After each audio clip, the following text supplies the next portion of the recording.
Hi there, I'm Debra Corey, and I'm the co-author of Build It, a Rebel Playbook to World-Class Employee Engagement. And I am here today with Denise Hanlon, who is going to talk to us about how you be a rebel when it comes to purpose, mission, and values, specifically values. And I absolutely love the play that is in the book. I use it all the time when I do workshops, and it might be tame in Australia, but when I talk about it in the US and the UK, it's very, very rebellious. So you can let me know if it's rebellious in Australia also. I think it is, actually. It is. Yeah. Good. Nothing like Sadly. putting you on the spot. No. Great. Well, I know you're no longer with Vocus Communications, but to set the context so you can explain it, maybe you can tell us a little bit about the company? Sure. Now, Vocus is a telco, telecommunications provider, and I joined 2.5 years ago. It was a 200-person operation, founded here in Australia with huge growth ambition. And within 2.5 years, it went from 200 to 2,500 employees. Wow, that's growth. It is growth. Yes. You know, things move pretty quickly, and we had to smash together a few things actually. And so moving at that pace helps you prioritise, if nothing else. But when you're adding so many companies together, so many people together, the biggest challenge is threading us all together. Yeah. What is it that we have in common? And so our values was the answer to that question. And you know, your question was, are they unusual for Australia or are they rebellious? They are, actually. Yet a lot of people kind of feel affection towards them and actually admire the fact that they're so pragmatic and, you know, use everyday language. And that's exactly what we found internally as well. Everybody, regardless of which company they'd come from originally, it was easy for them to associate with the values. So they worked exceptionally well. And I like the starting point. So if I think about the why you did it to, the way you explained it is perfect, thread. Yes. To thread your organizations together. What made you think that you couldn't take one from one business or from another business? What made you think that you needed to completely shake it up? Well, we did in a way take things from the original businesses. So the Vocus side of the business, I'll kind of talk about the business in two halves because the business that it is now is a merger of equals. The Vocus side of the business had bought into values a few years ago, so pre my time, and they'd come up with a group of values that meant something to them. And then 2 months after I started, we bought a business, and we, I guess we kind of, they had values, but they were fairly traditional, integrity and teamwork and all that kind of vanilla, arguably, motherhood statements. And so they absolutely fell in love with our values and said, yep, we're in for the haul. Then when we came together with the other, the company with which we merged, they had some things that they held dearly, but they hadn't really evolved into values, documented, kind of understood values. But when we joined together as forces, we had a great conversation about what are the really important things that the Vocus part of the business doesn't want to lose, and similarly with M2 Group, the other business we merged with. And so we came up with a version of them that includes some of the old from both. So no Muppets, for example, comes from the Vocus side of the business. Don't be a dickhead comes from the M2 Group side of the business. Oh, really? So that wasn't from Vocus? No, that wasn't from Vocus. And have a crack is brand new. Yep. And don't screw the customer was actually Vocus, the original Vocus business as well. So it really was this kind of acknowledgement that, we're a bit of a Brady Bunch.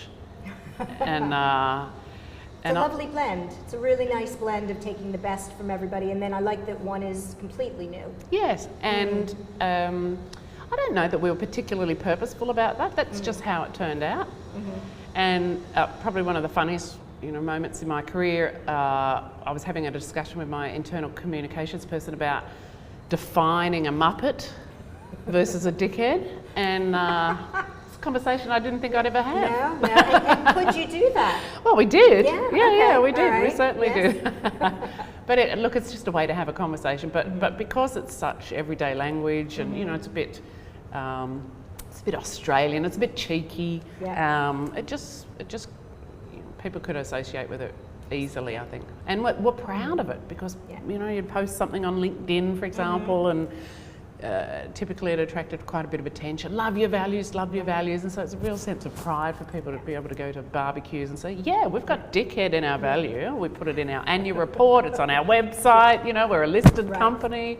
That's pretty cheeky.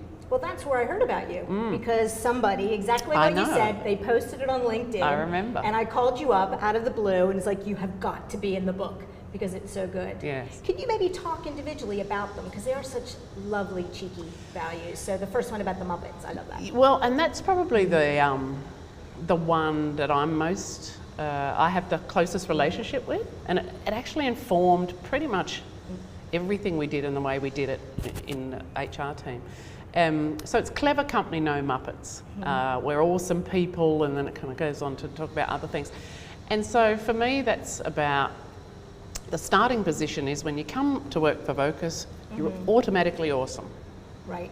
No questions asked, otherwise we wouldn't have hired you. Exactly.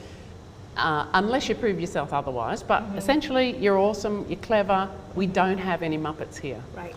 And so when you think about that as a starting point, that changes the way, certainly from an HR perspective, you construct policies or procedures or systems or, you know, processes. It's like, well, how would we design this for the highest common denominator, the people who are awesome, versus typically, sadly, you know, creating policies in case there's a Muppet who does something wrong.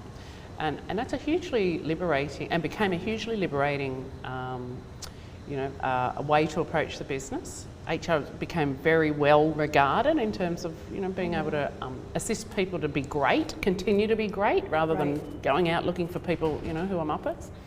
So that's my absolute favourite. Have a crack. You know, it's an Australianism. Just have a go at something, right? Have a crack. And I think the beauty of that one in particular is it's easy to use in a sentence. Right. And it was often, I found myself as a, you know, leader of a team of people using it. Yeah, that sounds good, just go and have a crack. Right. So it just rolled off the tongue without even, you know, necessarily being conscious that it was a value. So that was our way of saying, we don't know, we're making this up, we're moving so fast, we're smacking things together in systems, just if you think it's a good idea, knock yourself out. And it gives people permission, as you said, using a common language. Yes. If it works, it works. If it doesn't, you're giving it a crack, you're giving it a go. That's right. Yeah. What's the worst that can happen? Right. Yeah. I mean, don't screw the customer is, you know, doesn't really need a lot of explanation. But it's more unique than a lot of them. A lot of companies have something about the customer, Yes, you know, yes. respect the customer, treat the customer. Yes. Yours is just to the point. Well, it is to the point. I think Atlassian might have pipped us though. They've got, they've upped the ante on the word screw. But, you know, it speaks for itself. It's like, just kind of, they're the ones who pay, you know, pay the money, and just, if you're a sales guy, don't do a shitty deal that you know isn't right for the customer just because you're going to get a commission out of it, you know. So, and that had been around for a little while. And of course the last one, don't be a dickhead, sounds a bit rude. Not everybody internally loved it either, by the way. So, you know, we're not a homogenous group, but it was essentially about respecting each other. And it gave us permission, and the way I used it was to say, oh, I think you just registered on my dickhead scale then, right? And it's a nice, well, I think it's an Australian way at least of saying. It's a safe way of saying it. It's saying, oh, hang on, you know, did you just kind of, I don't know, insult me or put me down or, you know, not think to include me in a conversation, well, whenever it's appropriate. But it's, again, it's a way to cut through rather than respect or integrity or honesty. So, well, don't be a dickhead about it. Oh, right, am I being a dickhead? Okay, you're probably right. But you're, I mean, it cuts through, gets right to the point. Yes. And that's what's so nice. You know, you waste so much time trying to figure out what someone's saying. Yes. Do you have some examples? You talked a little bit at the beginning about how you used it in HR. Yes. How else did you use the other ones in HR as you integrated them, embedded them into your programs? Yeah. Well, and because they're everyday language, we could use them in actual, you know, in written communication form. So, for example, our welcome documentation for new starters was, hey, welcome to Vocus. You're already awesome, otherwise you wouldn't be coming to Vocus. So, and we actually use this language in other businesses, what is a legal document. So there's a lot about tone of voice and the way we communicated that the values absolutely lent themselves to. But other ways, for example, we had, and I may have spoken about this previously, we came up with an idea for a health and wellbeing offer to our staff, because we had, one of the companies we had did something and another company did nothing and another company did something else. So we came up with the idea that we'll give people some money in the form of a gift card to use for health and wellbeing purposes, whatever that meant to the person. Right. So there was all these, conversations internally in my team, right? Because it's a bit of a leap for HR people, this kind of thinking as well. Well, how do we know that they're going to spend it on the right thing? And we better make them produce receipts. Yeah, we better make them produce receipts. And then somebody in our team has to check it off, and it's like, no way. What a lot of administration for what benefit? Right. So we said, knock yourself out. To the employee population, it's meant for health and well-being. Right. If that's a bike for you, if that's a pair of shoes for you, if that's a babysitter because you want to go out and watch a movie with your partner, like, knock yourself out. Because we don't have Muppets. Right. So this is where the values part comes. Because we don't have Muppets, we're going to trust you. Right. To manage. And yes, somebody will probably do the wrong thing, but most people will do the right thing, and that's who we're going to play to.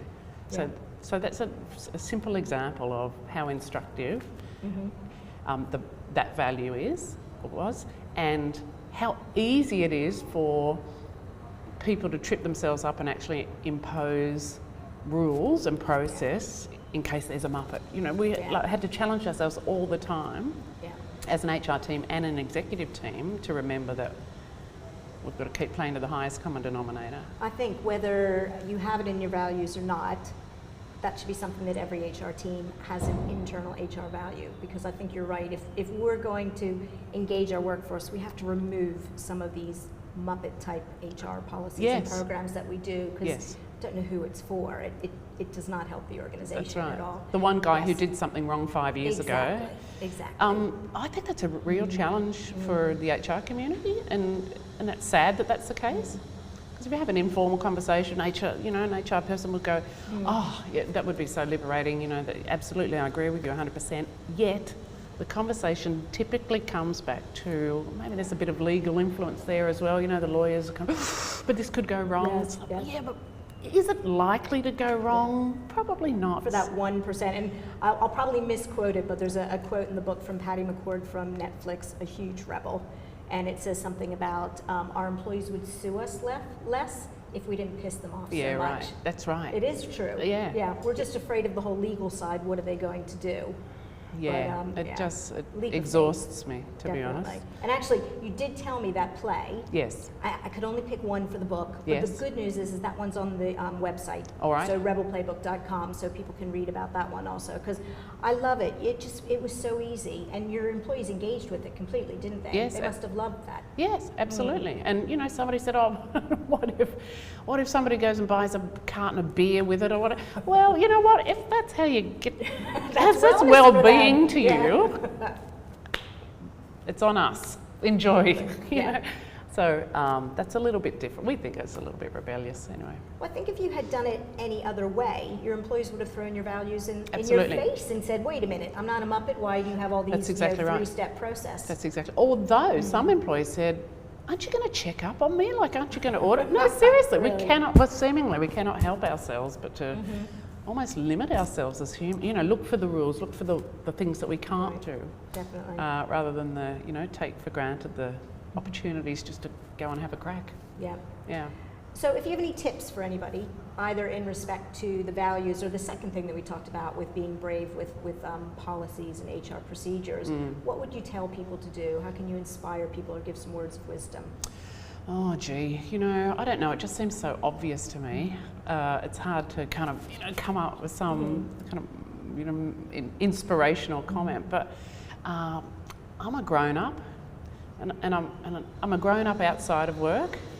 We've got homes, we've got families, we make big decisions every day. I don't expect that to change when I come into the workplace, and I think it's unfair if we treat people anything less than a grown-up in the workplace. And I think we just need to continue to challenge ourselves, What would we do if this person was awesome is kind of, Right. you know, my little motivational speech to myself. That's all I can encourage others to do. I think it's great because I've heard somebody say this before, you know, you hire someone who's awesome, Yes. and as soon as they walk through the door, it's like almost they take this cape or something off and they're no longer awesome. Yes. And how can that change when you walk through this virtual door? It just makes no sense. And we put them in boxes and we Yes. hammer them down with policies and we Yeah. just limit people. It doesn't make any sense from a number of angles. No. Yet it's typical. It is. Sadly. So we need to be brave and challenge ourselves as to why are we doing the types of things we do, and let people keep that awesome cape on. Yes, exactly. Definitely. Highest common denominator. Play to that. That sounds great. Well, thank you very much. You definitely inspire me. As a matter of fact, when we spoke the first time, I went out and did a couple of things different in our well-being program. Is that right? So you've already inspired me, so I'm sure you will inspire many more people. We call that stealing where I come from, but you know, it's all fair in love and war. That's okay, it's between friends. Absolutely, it's knock okay. yourself out, yes. Yes, it's called taking the best. I can't wait to read the book to do a bit of taking of the best. Yeah. Well, thank you very much, and I really look forward to hearing all the great things you do in your new company. Yes, me and too. new plays. Thank you. Yes. Thank you very much. Great. Thank you, Deborah. It's been great. Bye.